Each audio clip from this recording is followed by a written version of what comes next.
Um homem estava se sentindo muito humilhado. Ele não tinha boas roupas, ele não tinha bons calçados, e ele via que o seu patrão tinha condições financeiras.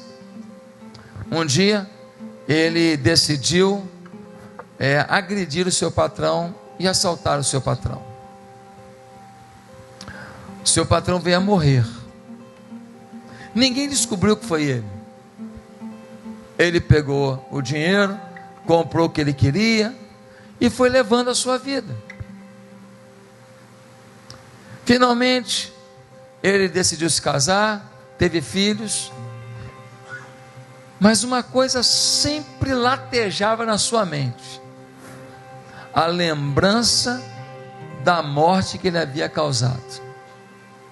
Passaram-se os anos, esta frustração com ele mesmo, pelo que havia feito, o consumia mais e mais. Seu relacionamento conjugal foi por água abaixo, se afastou de sua família, e finalmente, ele agora já com idade avançada, ele entra numa delegacia de polícia e fala: por favor, me prendam. O delegado diz: mas prender por causa de quê? Porque eu matei um homem. Ele diz, o delegado: mas quando você matou, foi hoje? Ele falou: não, já tem quase 40 anos. Ele falou: mas eu não posso prender você, pelo amor de Deus, me prende, eu matei um homem. Ele fala: mas eu não posso, já prescreveu esse negócio, não tem um processo contra você, não tem nada, não tem ordem de prisão. Ele fala: por favor, eu não aguento mais lidar com a minha culpa. A culpa é pior do que cobrança de cartão de crédito, te acha até no inferno. A culpa é um negócio que você vai para uma festa, ela vai contigo, você vai para o cinema, ela vai contigo, você vai dormir, ela vai contigo, você vai trabalhar, ela vai contigo, você vai conversar com alguém, ela está junto, ela se mete na sua vida o tempo inteiro. É pior que a sua sogra. Meus amados irmãos, há pessoas ao nosso redor sendo esmagadas por esse gigante invisível chamado culpa.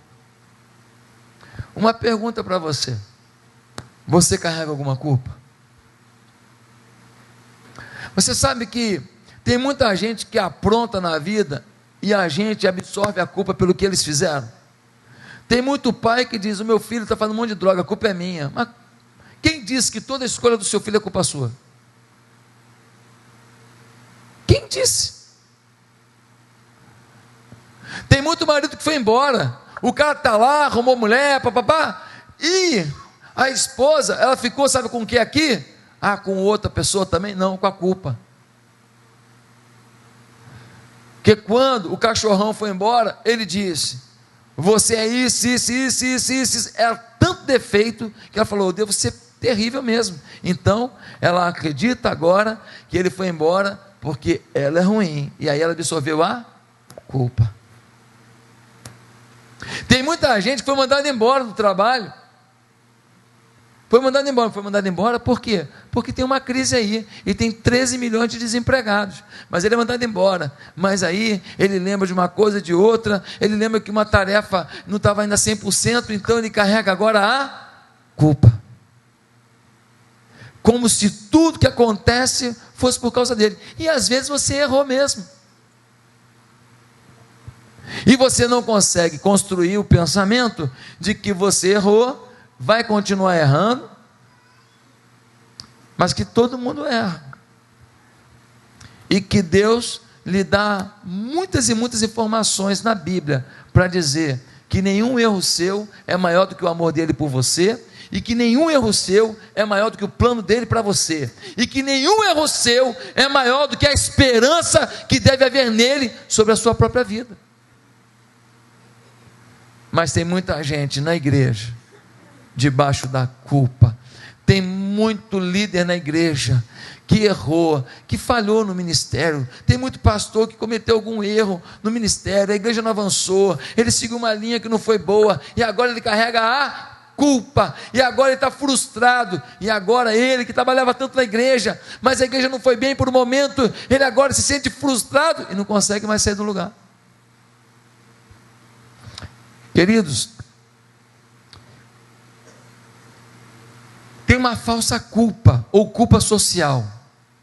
Ela aparece por causa do julgamento dos outros, é uma culpa psicológica. Alguém te julga tanto que você começa a se culpar. Pessoas que ouvem críticas o tempo inteiro e calam a boca e nunca lutam contra aquilo, elas podem ter essa culpa psicológica. Agora existe uma culpa verdadeira, que aparece quando quebramos os padrões de Deus, é a culpa espiritual.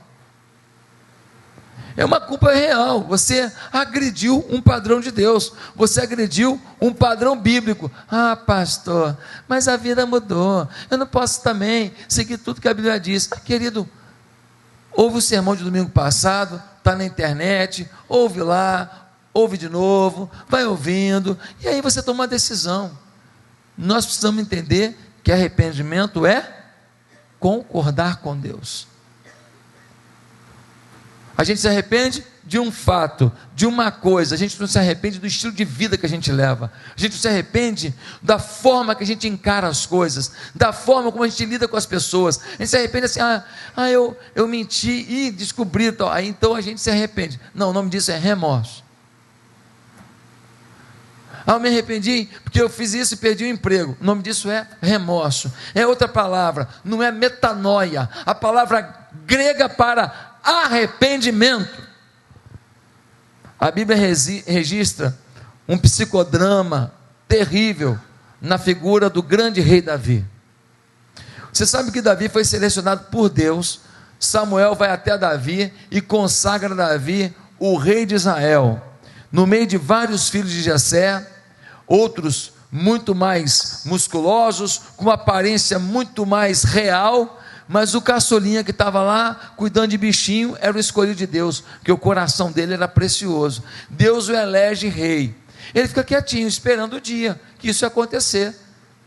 Ele podia ficar vaidoso, ir lá e fazer um cartão, Davi, rei de Israel. Não fez, ele ficou quietinho, ele não foi para a gráfica. E aí um belo dia, ele se torna rei de Israel, que coisa linda, e ele está avançando, e ele ganha tudo quanto é batalha.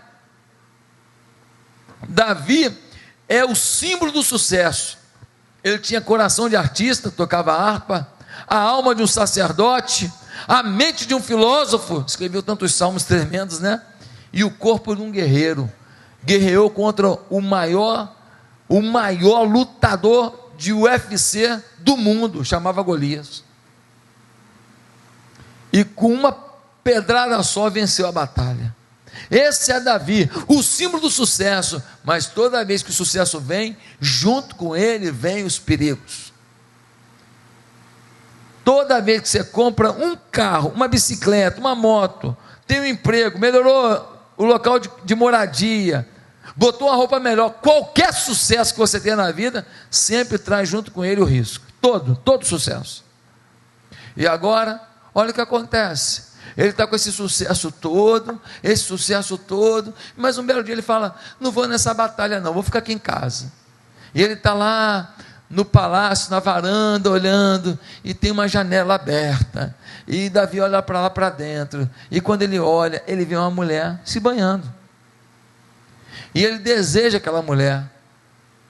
Ele tinha mulher, ele tinha tudo, ele estava numa boa. Mas você sabe o que é a tentação? A tentação é você desejar o que você não precisa, para viver o que você não precisa. A tentação é você pegar o que você não precisa. Tem outras formas de saciar o seu desejo para viver o que você não precisa. A miséria que traz uma tentação. Agora dá uma olhada, o Davi vai lá, faz sexo com a mulher, fez sexo com a mulher. Querido, toda vez que um servo de Deus, abençoado por Deus, muito abençoado por Deus, se entrega ao pecado, pode esperar, o diabo vai te envergonhar. Porque Deus te abençoa, a quem Deus dá mais, Ele vai cobrar mais. Ele deixa você na mão do diabo para você aprender. Deus te abençoe, abençoe, abençoe, e você fazendo pouco caso de Deus, está de brincadeira. Deus foi, abençoou, abençoou, abençoou. Ele vai lá pegar a mulher. A mulher vai e manda um recadinho: Davi, fiz o teste da farmácia, deu ruim. Ele falou: Davi, calma aí, vai lá no laboratório, vai lá no Sérgio Franco de Jerusalém. Aí ela vai: Davi, deu ruim, positivo, você vai ser papai. Mas não dá para ter sido o teu marido, não. Davi, o meu marido está na guerra tem 4 meses, cara, lutando em teu nome, miserável. O meu marido é fiel a você, está lá na guerra lutando. Como é que eu vou estar grávida de 1 mês de um cara que está 4 meses fora? Só sou espiritual. Davi, deu ruim. E aí o diabo falou: Davi, sai dessa. Você sabe que a Bíblia diz que um abismo puxa o quê? Outro abismo. É assim mesmo. Você sai com uma pessoa que não devia, você faz uma coisa que não devia, e conta uma mentira para fingir que você não fez o que você fez, que vai envolver alguém que você não devia ter envolvido. Meu irmão, um abismo atrai outro abismo. Resultado, ele manda vir o marido dela, para o marido dela ir para a cama com ela e cair na conta dele. O cara é tão caráter, o cara é tão gente boa, o cara é tão fiel a Davi, que ele vem, mas não vai para casa. Ele vem da guerra e fala: não, como é que eu vou me deitar com a minha mulher, se os meus colegas de batalha estão lá dando a vida pelo rei? Que aula de dignidade que o cara deu em Davi. Sabe que às vezes eu vejo? Às vezes eu vejo gente do mundo dando aula para crente, de dignidade, de honra, de honestidade. Eu vejo às vezes gente que não frequenta a igreja, mas tendo uma postura mais adequada do que gente que frequenta a igreja. Não estou falando de você, estou falando em termos gerais. Mas se você está recebendo uma carapuça divina, pegue. Meus amados irmãos, agora o homem não quer por nada dormir com a mulher dele. O Davi tenta embebedar o cara, para o cara ir dormir com a mulher dele. Nem bêbado o cara é infiel, pelo amor de Deus. Olha o caráter dele, nem bêbado ele cai nessa arapuca de Davi. Davi não vê outra solução. Manda uma cartinha junto com o camarada, o cara leva a sentença de morte dele. Chega lá, coloca um cara na frente de batalha, e o exército recua, o cara fica sozinho, ele morre. Davi agora tem um homicídio nas costas. Um homicídio nas costas. Ele assume a mulher, tadinha, vou fazer uma benfeitoria, vou assumir uma viuvinha. E Davi fica calado com sua consciência. A Bíblia não relata que Davi em nenhum momento vai trabalhar essa questão da besteira que ele fez. Meus amados irmãos, Deus manda, 1 ano depois, um profeta Davi chamado Natã. Isso está em 2 Samuel capítulo 12. E o Natã fala: Davi, teve uma pessoa aqui no teu reino, rapaz, o cara tinha várias ovelhinhas, o outro só tinha uma. Rapaz, ele foi lá, não pegou a única ovelhinha do cara. Rapaz, matou a única ovelhinha do cara. Ele tinha um monte, rapaz. Ele tinha quantos ele quisesse. Foi lá e pegou a única do cara. Davi. Gente, a pior coisa do mundo, quando você não trata seus pecados e não trata suas culpas, sabe qual é a pior coisa? É que você começa a ser uma pessoa sem noção. Você vira um sem noção. Você começa a achar que você pode agir com os outros, julgar os outros. Você não vê o seu estado real. Você não olha para o espelho. Ele fala assim: me fala quem é que eu vou matar esse miserável. Como é que pega a única ovelhinha do outro? Ele tendo várias ovelhas, mata a ovelha do outro. Que história é essa? Me fala quem é, que no meu reino não vai ter isso não. Aí o Natã fala para ele assim: sabe quem é esse miserável? Fala, fala. Sabe quem é esse vagabundo? Fala, fala. Sabe quem é esse sem vergonha? Fala, fala. É você. É você. Você tem várias mulheres. Urias, fiel a você, só tinha uma esposa. Você falou: tomou a mulher do cara, rapaz. Engravidou a mulher do cara e ainda matou o cara. Que papelão, hein, Davi? Agora, Para o profeta falar isso, ele tem autoridade. Tem muita gente na igreja que não está podendo falar para o mundo que o mundo está errado, porque não tem autoridade. Não tem autoridade. Aí ele vai lá agora e cai em si. O que agora vem sobre ele? Agora finalmente ele admite a sua culpa. Finalmente ele admite o que o inferniza. Finalmente ele admite que ele tem um fantasma que todos os dias aparece para ele.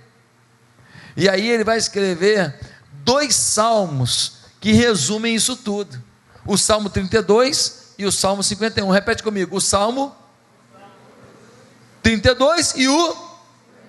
Agora você já sabe tudo de Davi, ó. O resumo desse momento dele é o Salmo 32 e o Salmo 51. Porque como a culpa age dentro da gente? Ele responde no 32. No Salmo 32, no versículo 3, Salmo 32, versículo 3, ele dá a primeira dica do que acontece com a gente. Salmo 32, versículo 3, nós lemos assim, olha: enquanto eu mantinha escondidos os meus pecados, o meu corpo definhava de tanto gemer. A primeira coisa que Davi admite é que a culpa produz impulso ao silêncio. Nós não falamos sobre aquilo e evitamos aquele assunto. Se é adultério, se é mentira, se é roubo, se é maldade, se é vingança, tocou nesse assunto, a gente, saída pela esquerda. E ele está dizendo, enquanto eu fiquei calado, eu estava definhando. Davi não orava mais, Davi não falava mais com Deus, Davi não cultuava a Deus, Davi não tocava mais a harpa, Davi não exaltava mais a Deus, um homem segundo o coração de Deus, que passou um ano de inferno, por causa da culpa. A segunda coisa que acontece, é um pesar dominante na gente, um pesar. Versículo 4, capítulo 32, diz: pois dia e noite a tua mão pesava sobre mim, minhas forças foram se esgotando, como em tempo de seca. Ele não falou para ninguém. A história de Davi, nesse período, parece que ele está numa boa, parece que ele está arrebentando, ele continua reinando, ele continua dando as ordens, mas ele por dentro, ele sabe que o peso da mão de Deus está sobre ele. O peso da mão de Deus está sobre você? Está sobre os seus negócios? Pastor, eu estou com meus problemas no negócio. Não quer dizer que é peso da mão de Deus. Os negócios de um monte de gente está enrolado nesse momento que a gente está vivendo. Mas você sente que é um peso da mão de Deus por um caminho que você tomou? Eu conheci um empresário, ele investiu pesado aqui na região, numa coisa grandiosa. E ele pediu para eu orar, e eu, bobo que nem uma besta, fui lá, orei. Clamei a Deus. Senhor, abençoa, prospera essa vida. Mas tudo deu errado. Falei, meu Deus do céu, minha oração está fraca mesmo. E eu fiquei triste daquela pessoa perder tanto dinheiro, dar tudo tão errado. Querido, depois fiquei sabendo. A empresa do cara era um abatedouro. O cara saía com todas as mulheres da empresa. O cara não tinha caráter nenhum, traía a mulher todo dia. Aí eu que bobo ainda, triste por causa dele. Quando o cara está na mão do diabo, a lei é a do inferno. Quando o cara está na mão de Deus, a lei é a lei de Deus. Qual a lei que você quer? Você escolheu a Deus? Então é a lei de Deus, meu filho. Você está na lei de Deus. Agora, quando você está na mão do diabo você já está perdido, está indo para o inferno. Então, querido, agora Deus não vai te cobrar a atitude de filho, você ainda é criatura. Você vai se perder, porque Deus define o que é certo e o que é errado, mas é diferente. Um filho tem que agir como filho. Queridos, um pesar. E como é que a gente lida com a culpa normalmente? 4 coisas que a gente faz. Primeiro, a gente reprime. Não tem culpa nenhuma não, está tudo numa boa, todo mundo faz, não resolve a sua vida. Você aprontou um dia, você pisou na bola, você escorregou no tomate, pisou na goiaba. Então, querido, reprimir não vai resolver. Segunda coisa que muita gente faz, justificamos sobre os outros. Eu sou assim por causa do meu pai, que brigava com a minha mãe. Eu sou assim por causa da minha mãe, que brigava com o meu pai. Eu sou assim porque a gente era pobre. Eu sou assim porque eu não tinha roupa. Eu sou assim porque meu sapato era furado. Eu sou assim porque eu estudei em escola pública. Eu sou assim porque eu tinha tudo. O que fizerem com você, de bom ou de ruim, vai ser a sua justificativa. Não resolve a sua vida. Um terceiro motivo, uma terceira atitude diante da culpa, é que muitos tentam pagar pela culpa. Quantas pessoas que se machucam, que se flagelam, que se maltratam, que tentam fazer coisas para se dar mal mesmo, que fazem coisas arriscadas, porque elas acham que elas têm que sofrer mesmo. Procuram a depressão, procuram a angústia, porque eu aprontei, eu tenho que sofrer agora, eu não tenho direito de ser feliz. Mas há pessoas que procuram um quarto caminho, tratar a culpa. Tratar a culpa. É possível. Pastor, como derrotar a culpa? Então nós vamos ler agora versículos do Salmo 51. No 32, ele diz o que a culpa provocou na vida dele. No 51, ele diz como ele venceu a culpa.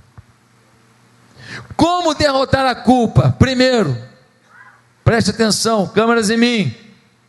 Assuma seu pecado cometido. Pare de fingir que não foi nada demais. Você enganou uma moça, você prometeu mundos e fundos, você magoou, ela achou que ia casar, você sugou a última gota de sangue, depois você deu um pontapé no traseiro, quase quebrou ela ao meio. Você vendeu uma furada para o seu irmão de sangue, você sabia que era furada, você pegou o prejuízo que era seu, jogou no colo dele, agora ele está sem falar com você. Assuma a sua culpa, para de fingir que não aconteceu, não vai resolver a sua vida. Davi usa no Salmo 51, repetidamente os pronomes pessoais, eu, me, mim, meu. Dá uma olhada do verso 1 a 3, diz assim, Salmo 51, verso 1 a 3, tem misericórdia de mim, ó Deus, por teu amor, por tua grande compaixão, apaga as minhas transgressões, lava-me de toda a minha culpa e purifica-me do meu pecado, pois eu mesmo reconheço as minhas transgressões e o meu pecado sempre me persegue. Versículo 5, sei que sou pecador desde que nasci, sim, desde que me concebeu minha mãe. Davi lava o coração, admite, errei. E aí, Senhor? Errei muito, pecado meu. Davi não ficou falando assim, pô, também aquela mulher bonita pra caramba, tomando banho ali, não podia falar isso? Não podia falar? Ele podia botar na conta de Betseba, podia falar, não, mas também eu sou homem,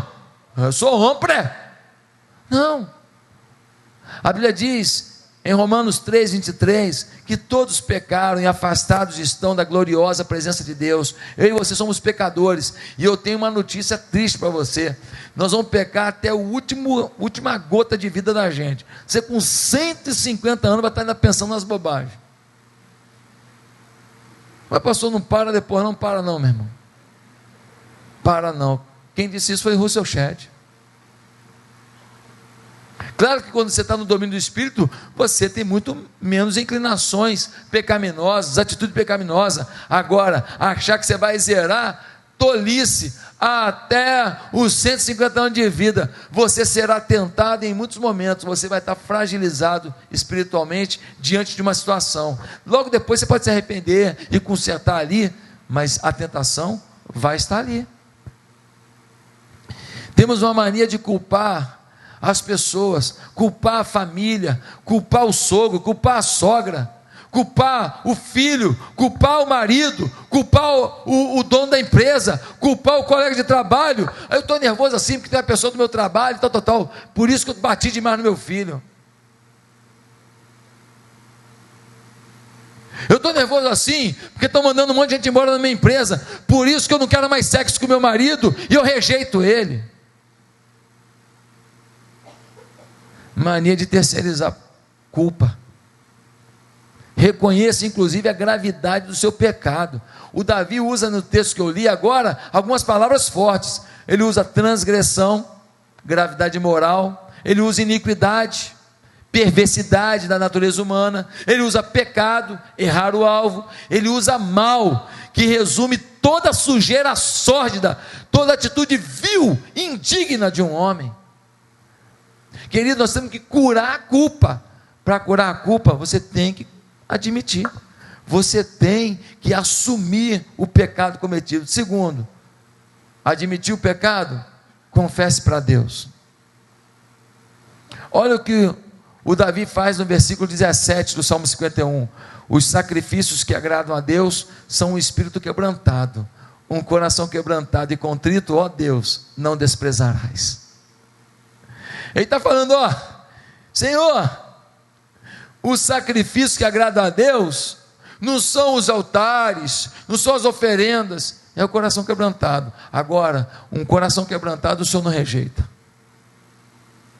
Davi está dizendo, eu sei que o meu quebrantamento toca o teu coração. Provérbios 28, versículo 13, nós temos o sábio Salomão dizendo, quem tenta esconder os seus pecados, não terá sucesso na vida, mas Deus tem misericórdia de quem confessa os seus pecados e os abandona. Repete comigo, confessa e abandona. Arrependimento. Confessa e abandona. Em 1973, um médico chamado Carl Menninger, psicólogo, ele escreveu um livro que em português o título é O que afinal aconteceu com o pecado? Esse médico disse assim, nada mais é pecado. 73, hein? E as pessoas fazem as coisas, nada mais é pecado, tudo é aceito. Só que depois a culpa vem, porque não adianta dizer para você que não é pecado. Quando você enche a sua cara de cerveja lá num barzinho, você vai para casa, todo mundo bebeu, mas você sabe que você fez besteira. Quando o cara leva a moça lá para um motel, aproveita lá, papapá, e depois ele vai embora, todo mundo diz para ele que é normal. Hoje é assim, a gente vai trocando mesmo, a fila anda. Mas ele tem uma consciência, e na consciência dele tem uma agulhada. Tem uma agulhada. Quando você pega 3 maços de cigarro e ó, parece uma Maria Fumaça, e você detona esse organismo que Deus te deu, o templo do Espírito Santo, e você prejudica seu coração, prejudica seu pulmão, prejudica seu rim, seu fígado, prejudica seu corpo inteiro. Você sabe que você está pecando contra Deus, você sabe. Não acho o quê, rapaz? Você não acha, então você está cego. Você sabe que você não pode destruir uma coisa linda que Deus fez. Você é uma obra de arte de Deus, você é único. Você é único. Deus te fez para ter saúde, para passear, para ver o canto do pássaro, para mergulhar numa praia, para tirar uma goiaba do pé, comer uma goiaba gostosa. Agora você acaba com a sua vida destruindo, tomando nicotina dentro da alma. Você está doido? Está doido? Não, Deus não planejou isso para você não. Você planejou, Deus te ama a si mesmo, mas você está errado, você sabe.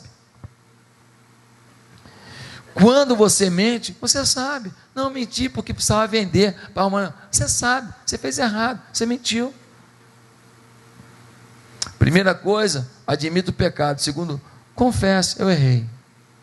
Terceira coisa a fazer, confie na graça de Deus.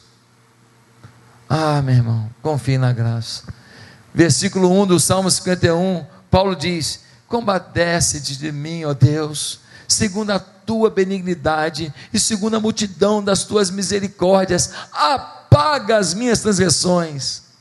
A multidão das tuas misericórdias. O que ele está dizendo? Ele está dizendo: Deus, o Senhor tem uma multidão de misericórdias, apaga o meu pecado. Pastor, mas eu magoei muito a minha esposa, magoei meus filhos, eu magoei meu marido, eu magoei minha mãe, meu pai. Pastor, eu menti muito, pastor, aprontei muito. Aqui, você é incapaz de produzir um pecado que Deus não consiga perdoar. Você é incapaz de produzir uma vida que Deus não consiga amar. Você é incapaz de produzir um estilo pecaminoso, mentiroso, hipócrita de vida, que a mão de Deus não se estenda mais sobre você, se você confessar esse pecado. Deus te ama, Deus tem plano, e Deus continua acreditando que você vai recomeçar a sua história. Agora você tem que tomar jeito, não fingir que não aconteceu nada. Você tem que confessar para Deus: aqui eu pequei, isso aqui foi difícil, Deus muda a minha vida. Um problema hoje é a ausência de mensagem da graça, mas outro problema é a gente falar que a graça é barata, ou seja, sai pecando aí que Deus perdoa. O que tem de gente acumulando pecado, sabe por quê? Porque nunca pede perdão de verdade. Perdão vem pelo arrependimento. Não há pecado confessado sinceramente que não tenha perdão. Agora, quando eu falo assim: Senhor, perdoa o meu pecado de hoje, e amanhã, depois das 4, eu falo contigo de novo, que às 3 eu já marquei o pecado de novo, já está na agenda. Querido, não funciona assim. Deus não é seu escravo, Deus é seu Senhor, te ama profundamente e quer realmente perdoar você. Confie na graça. Sabe o que me consola muito? É saber que um cara que matou um homem como Moisés foi chamado por Deus, e só ele podia ser o homem para aquilo. Foi chamado por Deus para ir lá e liderar 2 milhões de pessoas na saída do Egito para a terra prometida. Sabe o que me consola? É um apóstolo Paulo da vida, que provocou a morte de um homem santo de Deus chamado Estevão, e as vestes de Estevão foram colocadas aos seus pés. Esse homem virá o maior apóstolo da história, e esse homem virá o grande autor de metade do Novo Testamento, o grande teólogo que fundamenta a nossa fé. É impressionante o poder da graça. Eu não sei quanto tempo você tem de igreja, eu não sei se você frequenta igreja, eu não sei se você está dentro da igreja e vive como se não existisse igreja, eu não sei se você está fora da igreja e vive como se não existisse igreja. Eu não sei que vida, que lambança você aprontou. Eu sei que você precisa confiar na graça. A graça te reinaugura para Deus, a graça te reconfigura para Deus, a graça te reinicializa para um tempo de vitória com Deus. Creia na graça. Se não fosse a graça, eu nem pregava mais, porque eu sou pecador. Eu não vivo no pecado. O pastor está com pecado escondido. Não, pecador. Eu penso, sinto, faço, falo coisas que não deveria, para minha mulher, para o meu filho, para você, para o cara que me cortou no trânsito, sei lá, para alguém. Em último lugar, se você quer vencer a culpa, restaure hoje a sua comunhão com Deus. Restaure, versículo 11: não me expulse da tua presença, nem tires de mim o teu Santo Espírito. Sabe o que Davi está dizendo? Deus, não tira o Santo Espírito de mim não, sabe por quê? Porque é a força para continuar vencendo o pecado depois. Me perdoa, eu confesso, mas não tire de mim não esse sentimento que o Espírito está comigo. Não tire de mim não essa presença do Espírito, porque é ela que vai me fortalecer para eu vencer o dia de amanhã. O de hoje, o Senhor está perdoando, mas eu não quero nem que o Senhor me perdoe amanhã, eu quero vencer o amanhã. Quem está entendendo? Às vezes nós queremos que o Senhor nos perdoe hoje, e a gente fala, se amanhã pecar, Ele perdoa de novo. Mas quando a gente toma posse mesmo dessa graça de Deus, e a gente sabe que ela custou preço de cruz, a gente não apenas quer que Ele nos perdoe, a gente quer a presença e o domínio do Espírito dele na gente, para que a gente amanhã não precise ser perdoado, amanhã a gente possa dizer: eu venci. Eu não sei se tem alguma culpa que segura a sua vida, eu não sei se tem alguma culpa que atrapalha a sua felicidade, eu não sei se tem alguma culpa que atrapalha seu casamento. Pastor, eu cometi um erro, tenho 9 anos com a minha mulher, nunca mais minha vida foi a mesma, e eu estou achando que a melhor coisa é eu contar. Querido, eu não estou falando para contar, eu não estou falando que cada caso é um caso, eu não sei o que foi, eu não estou aqui para determinar como você vai fazer. A única coisa que eu estou aqui para dizer para você, que se eu pudesse eu faria em seu lugar, é que eu aceitaria hoje o perdão de Deus, e eu pediria a liberação de qualquer culpa na minha vida. Pastor, mas fiz um aborto. Pastor, mas eu forcei uma barra. Pastor, mas eu enganei minha mãe. Como você vai resolver com a sua mãe depois? Eu não sei. Mas resolve com Deus. Você já resolveu com quem você não pode ficar sem resolver. Curva a sua cabeça nesse momento.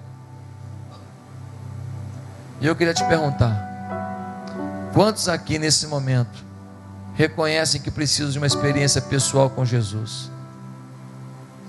Reconhecem que precisam do perdão dele sobre a sua vida?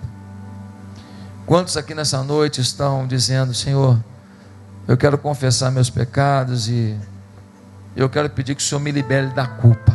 Eu não vou viver da culpa, não. Não vou viver da culpa, não. Vou viver feliz. O Senhor zera, a tua graça zera. Eu vou viver como se eu nunca tivesse feito, mas como eu fiz, pelo menos eu aprendi o preço de ter feito, para não fazer de novo. Senhor, me perdoa, e mais que isso, me libera da dor daquilo que eu não me perdoei. Me ajuda a recomeçar, Deus. O Senhor me ama tanto assim? É verdade? Então me ajude a recomeçar. Eu quero.